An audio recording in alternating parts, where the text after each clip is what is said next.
Hello everyone, Gautam is education hub पर आप सभी का बहुत बहुत स्वागत है। उम्मीद है आप सभी अच्छे होंगे, एग्जाम की तैयारी अच्छे से जा रही होगी। आज है 14 फरवरी 2025 और आज की करंट अफेयर की क्लास आप लोगों के लिए। आइए शुरू करते हैं हमारा आज का करंट अफेयर सेशन। भारत के किस राज्य में गुइलेन बैरे सिंड्रोम का प्रकोप है? In which state of India is there an outbreak of Guillain Barre syndrome? ये जो सिंड्रोम है ये भारत के कौन से राज्य में आया है? यह भारत के महाराष्ट्र में अभी फिलहाल में इसका प्रकोप हाल ही में फैला हुआ है। ठीक है, देखिए जो राज्य का पुणे शहर है वहाँ पर सबसे ज़्यादा मामले और मौतें सामने आई हैं। और ये अगर हम बात करें कि ये जो गुइलेन बैरे सिंड्रोम है यह मानव शरीर के किस भाग को प्रभावित करता है, तो यह एक ऑटो इम्यून बीमारी है जो व्यक्ति की परिधीय नसों को प्रभावित करती है। यह बीमारी शरीर की उन नसों को प्रभावित करती है जो मांसपेशियों की गति को नियंत्रित करती हैं और जो दर्द, तापमान और स्पर्श संवेदनाओं को प्रसारित करती हैं। इसका कारण क्या है इस सिंड्रोम का, तो यह अभी ज्ञात नहीं है और WHO के अनुसार यह संभवतः बैक्टीरिया या वायरस के कारण होता है। क्वेश्चन नंबर सेकंड देख लेते हैं। 91वीं बिलियर्ड्स और स्नूकर राष्ट्रीय चैंपियनशिप 2024 में पुरुषों की स्पर्धा किसने जीती है? Who has won the mains event at the 91st billiards and snooker national championship 2024? तो इसका सही आंसर हमारे पास होने वाला है पंकज आडवाणी ने। फाइनल में इन्होंने किसको हराया है? ब्रिजेश दमानी को हराया है और ये प्रतियोगिता जीती है। तो यह जो पंकज आडवाणी का 36वां बिलियर्ड्स और 10वां स्नूकर राष्ट्रीय खिताब था।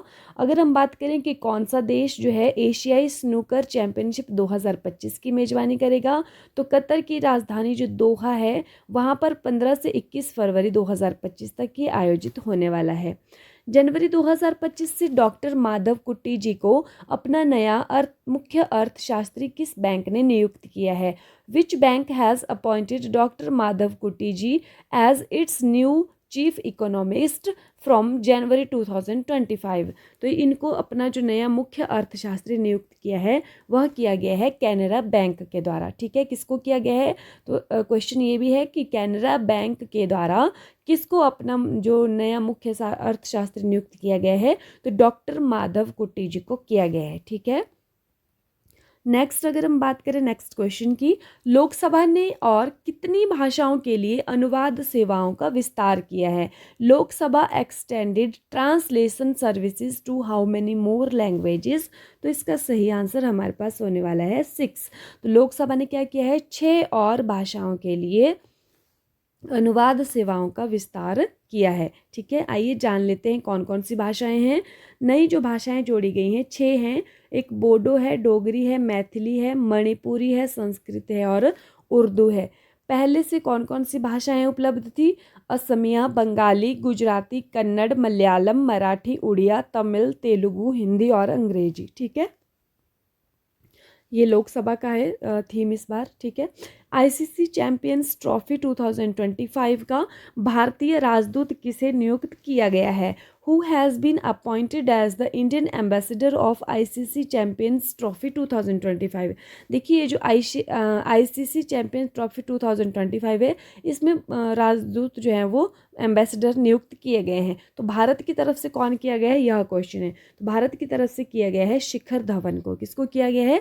शिखर धवन को। अब ये Sarfaraz Ahmed, Shane Watson, Tim Southee, ये सारे के सारे शिखर धवन, सरफराज अहमद, शेन वॉटसन और टिम साउथी, ये सभी को एम्बेसडर नियुक्त किया गया है। तो भारत से हैं शिखर धवन। ये जो सरफराज अहमद हैं ये पाकिस्तान के हैं, ये जो शेन वॉटसन है ये ऑस्ट्रेलिया के हैं और टिम साउथी जो हैं वो न्यूजीलैंड के हैं। ठीक है, ये भी पूछा जा सकता है। तो मेजबानी कौन कर रहा है चैंपियंस ट्रॉफी 2025 की? तो ये कर रहे हैं पाकिस्तान और संयुक्त अरब अमीरात संयुक्त रूप से कर रहे हैं। ठीक है, डार्विन दिवस हर साल किस दिन मनाया जाता है? चार्ल्स डार्विन आपने नाम सुना होगा। On which day is Darwin day celebrated every year? तो यह मनाया जाता है हर वर्ष 12 फरवरी को। ठीक है, डार्विन की एक बुक है जो मतलब पूछी जाती है एग्जाम में 1859 में। क्या नाम है उसका? On the origin of species. क्या नाम है? On the origin of species पुस्तक इन्होंने प्रकाशित की थी और जिसने जैविक विज्ञान में क्रांति ला दी थी। क्वेश्चन नंबर 7 है, हाल ही में प्रधानमंत्री मोदी ने किसे विशेष रूप से निर्मित डोकरा कलाकृति भेंट की है? Recently to whom did prime minister Modi gift a specially made Dokra art work? ठीक है, तो इसका सही आंसर हमारे पास होने वाला है इमैनुअल मैक्रोन को। किसको दी है? इमैनुअल मैक्रोन को दी है। ये जो इमैनुअल मैक्रोन है कहाँ के राष्ट्रपति हैं? ये फ्रांस के राष्ट्रपति हैं। कहाँ के राष्ट्रपति हैं? फ्रांस के राष्ट्रपति हैं। डोकरा कलाकृति से इन्होंने एक भेंट किसको दी है? इनको दी है।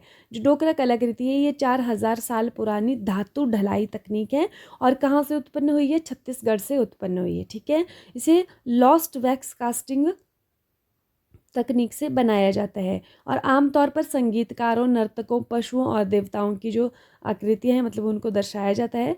और यहाँ पर जो फ्रांस की प्रथम महिला ब्रिजिट मैक्रोन को राजस्थान में निर्मित हाथ से उकेरा गया चांदी का टेबल मिरर उपहार में दिया गया है। ठीक है, मोदी जी के द्वारा।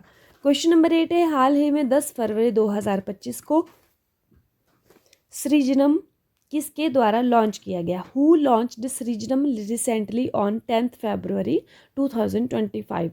तो यह किसके द्वारा लॉन्च किया गया है? यह किया गया है एम्स दिल्ली के द्वारा। किसके द्वारा किया गया है? एम्स दिल्ली के द्वारा किया गया है। अभी पहले जान लेते हैं कि जो सृजनम है ये है क्या। ठीक है, ये जो सृजनम है यह भारत की पहली स्वचालित बायोमेडिकल कचरा परिवर्तक प्रणाली है। क्या है ये? स्वचालित बायोमेडिकल कचरा परिवर्तक प्रणाली है, नाम है सृजनम और यह किसने किया है? एम्स दिल्ली ने किया है लॉन्च।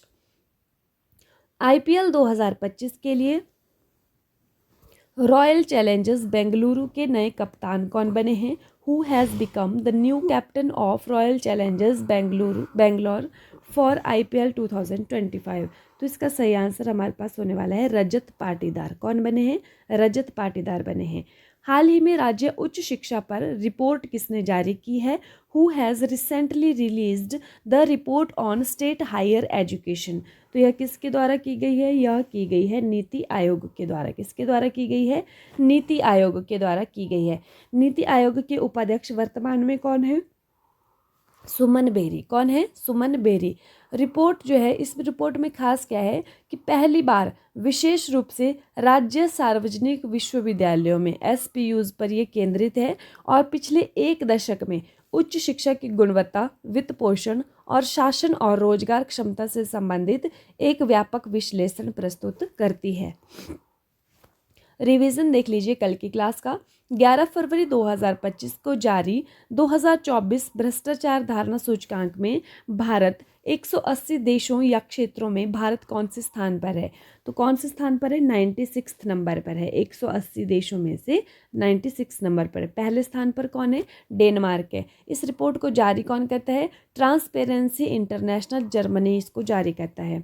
2025 पैरा तीरंदाजी एशिया कप विश्व रैंकिंग प्रतियोगिता कहाँ आयोजित किया गया था? तो यह किया गया था बैंकॉक में। बैंकॉक थाईलैंड की राजधानी है। ठीक है, 14वां एशियाई मत्स्य पालन और जलीय कृषि फोरम बैठक कहाँ आयोजित की गई? तो यह की गई है नई दिल्ली के अंदर। इंटरनेशनल क्रिकेट काउंसिल द्वारा करप्शन के कारण बैन होने वाली पहली महिला क्रिकेटर कौन बनी है? शोहली अख्तर। कहाँ की है? बांग्लादेश की। ठीक है, क्या किया था इन्होंने? जो विमेंस T20 वर्ल्ड कप था 2023 में, वहाँ पर इन्होंने मैच फिक्सिंग की थी। ठीक है, 39 जो 39वें नेशनल गेम्स हैं वो किस राज्य में आयोजित किए जाएंगे? तो 39वें कहाँ पर होने वाले हैं? मेघालय में होने वाले हैं। वर्तमान में कौन चल रहे हैं? 38वें नंबर के। कहाँ पर हो रहे हैं? उत्तराखंड में हो रहे हैं। इससे पहले जो थे 37वें नंबर के, कहाँ पर हो रहे थे? गोवा में हो रहे थे। भारत का राष्ट्रीय महिला दिवस हर साल कब मनाया जाता है? तो यह मनाया जाता है 13 फरवरी को। 13 फरवरी को जो सरोजिनी नायडू जी हैं उनकी जयंती के उपलक्ष्य में। और 13 फरवरी को एक और इम्पॉर्टेंट डे विश्व रेडियो दिवस भी मनाया जाता है। रोटरडेम ओपन 2025 का खिताब किसने जीता है? तो यह जीता है कार्लोस अलकराज ने। आईफा उत्कृष्ट उपलब्धि पुरस्कार के लिए किसको चुना गया है? राकेश रोशन जी को चुना गया है। ICC player of the month January 2024 किसे चुना गया है? यह चुना गया है जोमेल वारिकन को। ठीक है, जोमेल वारिकन को पुरुषों में और महिलाओं में ऑस्ट्रेलिया की बेथ मोनी को चुना गया है। 12 फरवरी 2025 को अंगदान करें जीवन बचाएं अभियान किसके द्वारा शुरू किया गया? तो यह किया गया है आईसीसी के द्वारा। किसके द्वारा? आईसीसी के द्वारा। लास्ट वीडियो में आप लोगों से क्वेश्चन पूछा गया था कि हाल ही में फिक्की फ्रेम्स का ब्रांड एम्बेसडर किसे नियुक्त किया गया है? Who has been recently appointed as the brand ambassador of FICCI frames? तो इसका सही आंसर था आयुष्मान खुराना। आपने आंसर भी किया था। आज की वीडियो का क्वेश्चन देख लीजिए। मिशन ब्लू घोस्ट किस देश से संबंधित है? Mission blue ghost is related to which country? Options आपके पास हैं जापान, अमेरिका, चाइना, रूस। ठीक है, तो ये सारे ऑप्शंस हैं आपके पास। आप लोग कमेंट करके बताएंगे कि इसका सही आंसर क्या होने वाला है। इसी के साथ जो आज की क्लास है यहीं पर समाप्त होती है। Thank you and have a nice day. खुश रहिए, अपना ख्याल रखिए, अपनी तैयारी को डे बाय डे मजबूत रखिए। मिलते हैं कल की मॉर्निंग वाली क्लास में। तब तक के लिए बाय बाय।